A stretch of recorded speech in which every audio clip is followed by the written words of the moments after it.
అందరికీ నమస్కారం అండి. ఈరోజు చేపల పులుసు పెట్టానండి. మా పద్ధతిలో మేము ఈ చేపలని ఎలా వండుకుంటామో మీకు వీడియోలో చూపిస్తున్నానండి.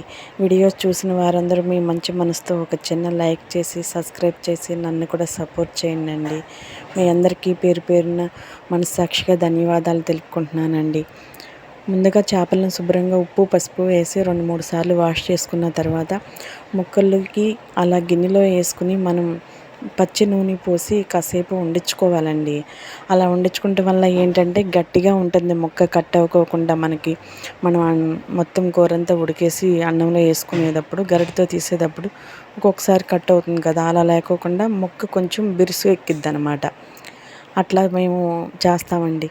ఇంకా ఆ తర్వాత కాసేపు ఒక 10 నిమిషాలు అట్టు పెట్టిన తర్వాత పసుపు ఉప్పు కారం అన్నీ వేసి కలిపేసేసుకుని అట్లా కాసేపు ఒక 5 నిమిషాలు వండించానండి. తర్వాత ఉల్లిపాయ పచ్చిమిర్చి కూడా దాంట్లో వేసేసి కలిపేసాను. ఇంకా ఇవన్నీ కలిపేసేసుకుని తర్వాత స్టవ్ మీద పెట్టేసేసి నేను చింతపండు గుజ్జు తీసుకునేటప్పుడు ఒక 2 టమాటాలు కూడా దాంట్లో వేసి పిసికేస్తానండి. అప్పుడు ఈ టేస్ట్ చాలా బాగుంటుందండి. కూరలో కొంతమంది వేస్తారు, అలా కాకోకుండా నేను ఇలా పిసికేసి ఆ రసం పోస్తానండి. చాలా బాగుంటుందండి తినడానికి. మరీ పుల్లగా ఉండదు, అట్లానే ఒక రకంగానే ఉండదు. అదొక రకమైన టేస్ట్ వస్తుందన్నమాట. ఇట్లా మాకు అలవాటండి.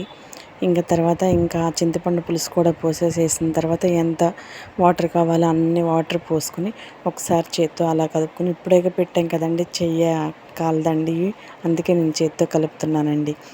ఇంకా మాకు ఈ చేపల పులుసు ఇలాంటివి బాగా ఫేమస్ అండి. మా సైడ్ బాగా వండుకుంటాం, రకరకాలుగా వండుతామండి వీటిని. ఇవాళ ఈ పద్ధతిలో వండానండి. ఇంకా మధ్యలో అల్లం వెల్లుల్లిపాయలు కొంచెం గసగసాలు వేసి పేస్ట్ అండి. ఎంతేనండి కొత్తిమీర కానీ గరం మసాలాలు కానీ ఏమీ వాడనండి. న్యాచురల్గానే వండుకుంటామండి. మాది కొంచెం పల్లెటూరు అని చెప్పాను కదా, అంతేనండి. మాకు ఆ పైగా అంకుల్ గారికి ఇలా ఉంటేనే ఇష్టమండి.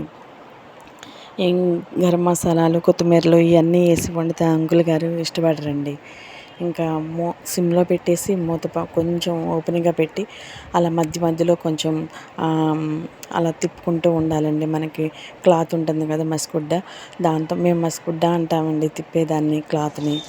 ఇంకా అలా తిప్పుకుంటూ ఉండాలి. ఇంకా పులుసు ఎట్లా ఉందో చిక్కగా సరిపోతుందా లేదని చెక్ చేసుకుంటున్నానండి. ఇంకా అడుగంటుకోకుండా సిమ్లో పెట్టేసేసి ఎంత క్వాంటిటీలో కావాలో చూసుకుంటున్నాను. ఉంటానండి.